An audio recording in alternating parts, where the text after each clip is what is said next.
my children! We are nearing the end of the Hill House line of comics, with only a few left to study. So let's meet our protagonist this time, Daphne Byrne.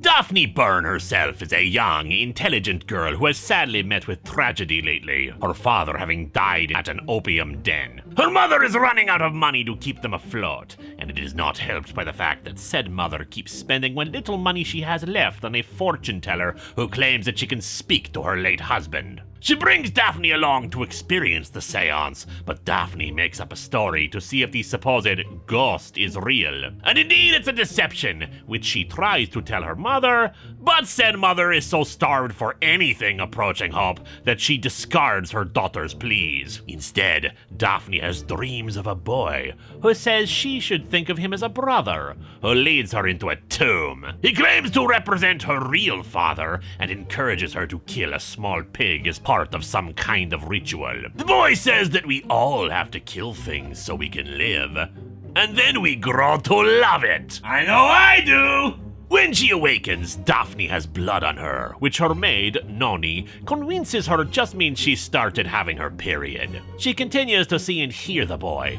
but thinks that she might be going mad. While Daphne's mother is encouraged by the fortune teller to take on a new husband, Daphne heads to a library to try to unpack the symbolism of her dream and the idea of talking to the dead. Though the librarian encourages her to seek out a Mr. Brooke, who is in the business of exposing charlatan psychics on supernatural hucksters. As she heads home, the boy encourages Daphne to use a power she possesses to manipulate matter and bend it to her will. She uses it to scare off a bullying schoolmate of hers, though she still is worried about the boy and what this means about her, especially when he reveals that she need not speak out loud to talk to him, that he can hear her thoughts, but that means she has no secrets from him. And at school, she inadvertently uses the power to throw ink everywhere and she flees, the bullying schoolgirls claiming they know she did it. Daphne sees herself as an abomination and goes to see Mr. Brooke. However, while the fortune-telling and speaking to the dead are most certainly cons,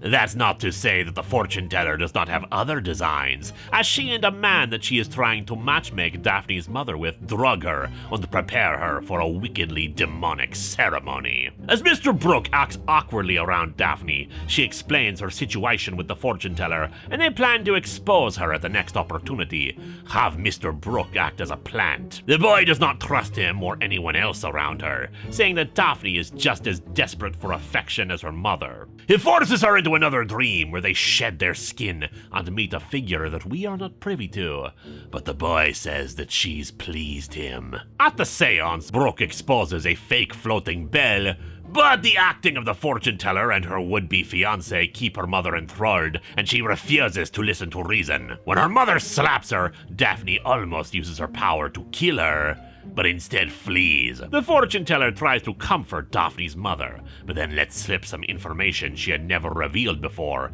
and as such decides to be more direct with the cult, knocking her out with ether. Daphne is not in any better shape when she goes to see Mr. Brooke, who unfortunately we learn wants to molest her, so she cuts off his wandering hand. It's been a pretty bad day, but hey, any situation that involves severed limbs means things are looking up. The boy tries to convince her that he is the only one who truly loves her, but she is convinced that he is responsible for all this and uses her power to seemingly drown him. She returns home, but cannot find her mother. She heads to the fortune teller again and discovers the secret passages the cult uses, overhearing not only the existence of the cult, but that Noni was part of their group. They plan to wed Daphne's mother to their god, and she tries to help her mother escape, but they are discovered. They hold Daphne as a prisoner as they finish the ceremony preparations, admitting that they killed Daphne's father. Thus says that he was indeed an opium user, so he wasn't exactly as pure and wonderful as Daphne thought. When Daphne overhears the things the cult is talking about,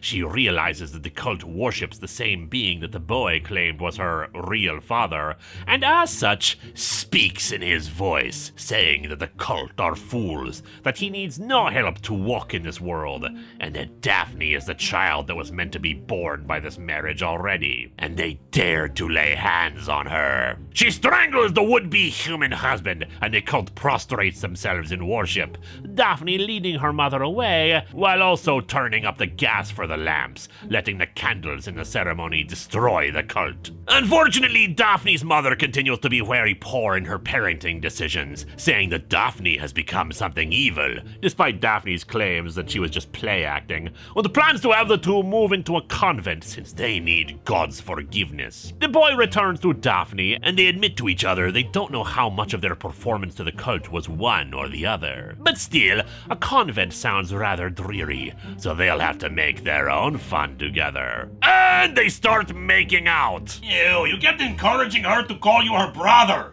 You're kinda weird. Daphne Byrne is one of the weaker Hill House stories, my children.